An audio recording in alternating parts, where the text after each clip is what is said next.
It starts here. You mentioned something earlier, disrupting negative thoughts. So for people that are watching, and I'll include myself in this, negative thoughts. What's the first step, or maybe the first couple steps in disrupting, stopping a negative thought before it gets too far inside of here? Absolutely. So this is a technique that I've created, and I help entrepreneurs with as well as you. So it's called Disrupt and Affirm. Mm. DNA. So make DNA part of your DNA. Oh, So we like the that. real critical piece to this is it's really important is to just become aware of it. That's why meditation is important. A lot of us are running with a negative script throughout our lives, and we're not even aware of how it's influencing us because we've been conditioned so long. We think that's a way of life, and it's not. So the first step to that is becoming aware, realizing that monkey mind in the back of my head is influencing me and saying, "Oh my goodness, wait a minute. That's not who I am. That's not who I want to align myself with. Where do I need to go? Where do I want to go for my future?" So the first step to that is becoming aware. The second step is disrupting it.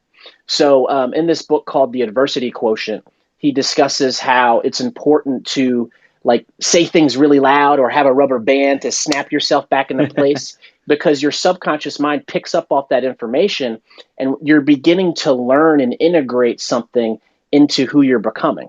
So that's why it's important when you're like, I got a negative thought. I'm going to scream it out, or I'm going to have a rubber band to remind myself to not to become aware of it, right? So that helps you become aware of certain things.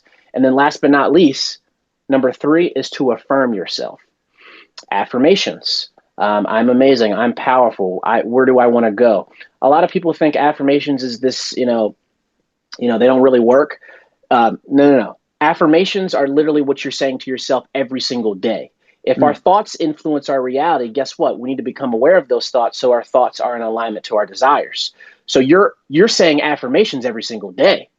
Before you leave the house, before you give an engagement, before I do an event like this, how am I going to look? What am I going to wear? Those are affirmations in itself, but we want to affirm ourselves on who we're becoming and where we're going. That's the difference. And we're conscious. We're not unconscious. We're not realizing that it's just not just, thoughts are just flowing and they're not in alignment who we're becoming. We're Yeah. conscious. We affirm ourselves because that's where we want to go. We choose. So one, awareness. Two, disrupt. Three, affirm. DNA. Man, I love that. I feel like we could keep talking about this for a long time. Unfortunately,